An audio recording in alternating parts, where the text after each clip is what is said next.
1700 is extremely lucky to be joined by Zanny. Zanny is an iconic member of the Australian indie scene, as a member who was initially in the indie group The Twocks. Zanny has joined forces with some iconic Australian legends, including Tim Rogers, Jens Lekman and Kate Ceberano, and also she performed in the multi-award winning musical Come From Away. Zanny's rise occurred from the COVID-driven influence to embrace live streaming and self-production. She creates mesmerising adventures between pop, jazz, electronic and chamber music to create and draw a parallel with the ethereal, multi-skilled likes of Camille, Björk and Tim Minchin. She utilises pedals, effects and completely improvised live sets to give her performances a life of their own.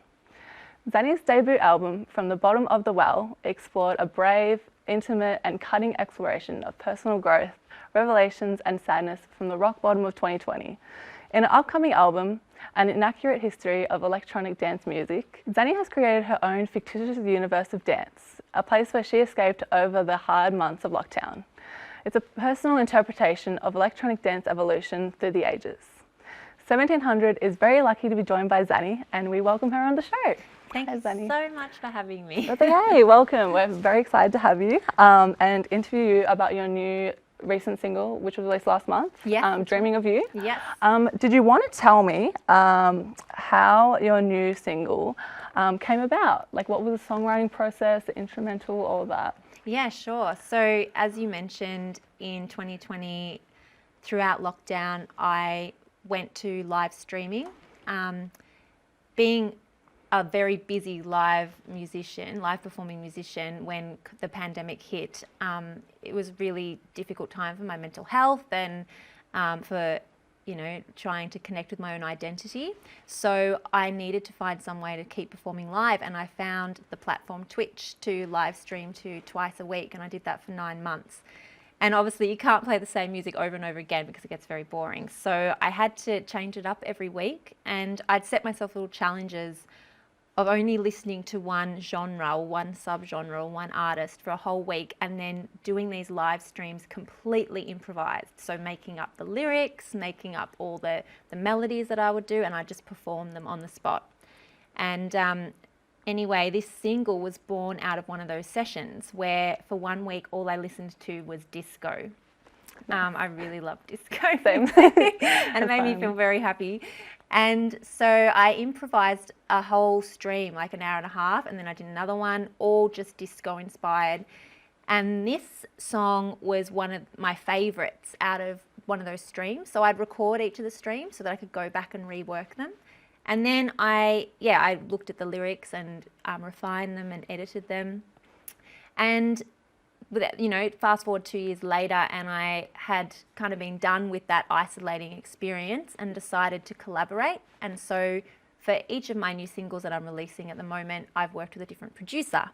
So I worked with Liam McGorry, who is ex-Olympian, on this track, and he co-produced it with me to, recreate what my version of disco is. And so it's still got my Zanny flavour, but it's got the signature disco strings through it, which is one of the things that I really love about disco music. So I wrote these really intricate disco string arrangements to feature throughout the track. Yeah, that's beautiful. Like, I guess it's like layers of violin and also your voice. How did that, I guess, come about? Like, what did you had the recording in the stream? Yeah, so the recording from the stream was like my demo, essentially. It was the thing to inspire the track, and then I recorded all the strings at home. So through 2020 I learnt how to record and produce my own tracks. So I recorded the strings, and then I went into a studio with Isaac Barter, who does a lot of my mixing and mastering, and Liam came in too, and I had my drummer Justin Olsen play on the track as well, and so we added all these extra layers, and then I recorded my own vocals as well and added that to the track. And I also worked with Claire Reynolds, who is now Nashville based, but she's originally an Australian artist, and she is an amazing songwriter, and she kind of workshopped the lyrics with me as well. So it was a hugely collaborative experience. Yeah, well, I love it. Like, I love also just, I don't know, like the idea behind it. I was reading on your Facebook how you like make characters, and is this especially for your upcoming album? Yeah. Yeah, so what was, I guess, the idea behind this song? Yeah, so as you say, like I wanted to invent different characters for these songs because my 2020 album, From the Bottom of the Well, was very introspective and dealt with a lot of internal kind of emotions and trauma. And I think after the last 2 years, I wanted to just explore something that was not me, about me. Yeah. So this album is a concept album. It's about how all these different characters meet. And the woman in Dreaming of You, she is living a life where she just can't go and approach this person that she's obsessed with. She's just totally obsessed with them.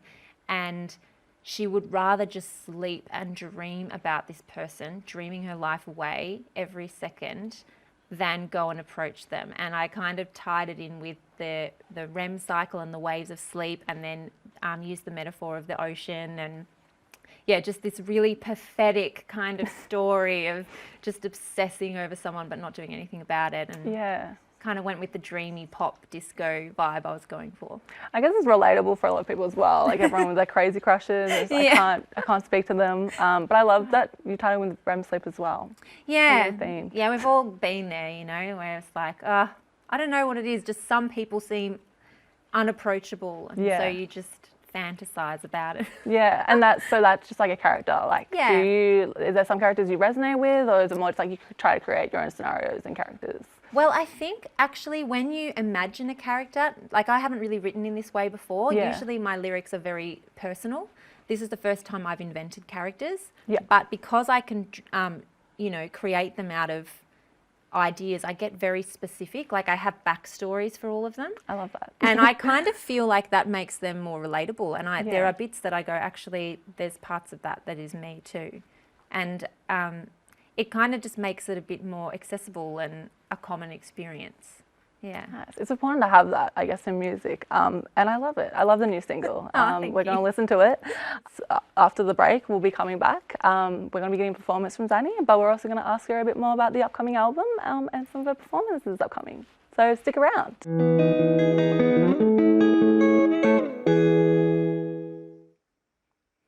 Welcome back to 1700. You're here with your host Crystal, and we're talking to Zanny today about her single Dreaming of You and the performances on this tour.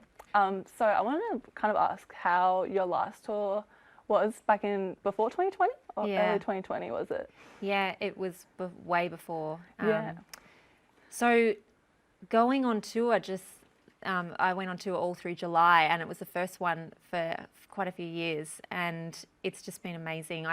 I've always known that I love performing live, but going on tour again really it hit home that it really is my biggest passion. I just love it. And it was all through regional Victoria. So I was going into places that I haven't been for a long time, and, just checking out what's still around, what venues are still going, because we lost a lot of venues in the last 2 years and lost lots of music industry professionals. So catching up with everybody, meeting all the new people and what they're doing, and then also performing for a whole bunch of new audience members. It's just been so exciting. Yeah, and like have they just been like people showing up and then like just for like support? It's been good. Yeah, with that. Yeah. It's really great in the regional areas because it's such a strong community and there's not as much choice in terms of live music. So when there is something on, everyone will come out and go, oh, I'll give this a go. Yeah. And, I'm going in with drums and electric violin into some of these towns, and, a lot of people would be like, what is this? Yeah. And they've just been really enjoying it, and I've been enjoying it. I've gotten so much out of performing for these audiences. I just feel so grateful to be back doing it. And, a lot of artists are taking their time going back on the road because there's still COVID around and things are still being cancelled. But I've been touring with Justin Olsen on drums, and we've been driving around and been all over the region, and it's been amazing. Yeah, I love that. Like, I guess it's great to get back out there and see everyone performing in regional Melbourne, because you're from Melbourne. Yes, originally yeah, as well. yeah. Well, I grew up actually on the Mornington Peninsula, and then I kind of lived in Upper Ferntree Gully for a lot of my time. So I haven't been a city girl for my whole life, but yeah. Yeah, I'll ask you about the pedals as well you perform with. Yeah. Has that always been part of your performances, or did you add it in over time? Yeah, it was something that I discovered like early on when I was at uni. So I went to the Victorian College of the Arts and did jazz and improvisation at uni. And yeah, towards the end of my degree, I started playing with an effects pedal and failed miserably and made all the mistakes because I didn't really have a teacher to help me with electronic effects. So it was all kind of learning as I went. And I gradually just added them. And now, like you'll see, I have so many of them. I have to be really selective about which ones I perform with. Yeah, well, you told me before, like you have to perform like with your toes instead of with the shoes. Is that just where there's so many buttons? Yeah, my toes are very dexterous. They have a lot to do. They're very busy. So yeah, they're turning knobs and they're pushing buttons as well. Wow. That would have taken like a while to. Oh yeah. No, definitely didn't just pick this up overnight. I've been doing it for a long time. And now I pretty much use pedals a lot, but there's some performances where I don't as well still, like more folk music settings, I'll just have no pedals. But at the moment with my original music, I'm using pedals and live looping as well. Yeah, just to like bring all the layers to music. And yeah, I just love the challenge of having a limitation. So having a limitation with instrumentation is very exciting because it's like, okay, what can you do with two instruments? And the looper really opens up a lot of freedom as to what I can achieve. Yeah, I wanted to ask as well, so you started off instrumental first, songwriting, and then throughout uni you started doing songwriting. Yeah. I wanted to know, like, what is easier when doing these new albums? Like, is it easier to get the instrumental down or the lyrics? Yeah, good question.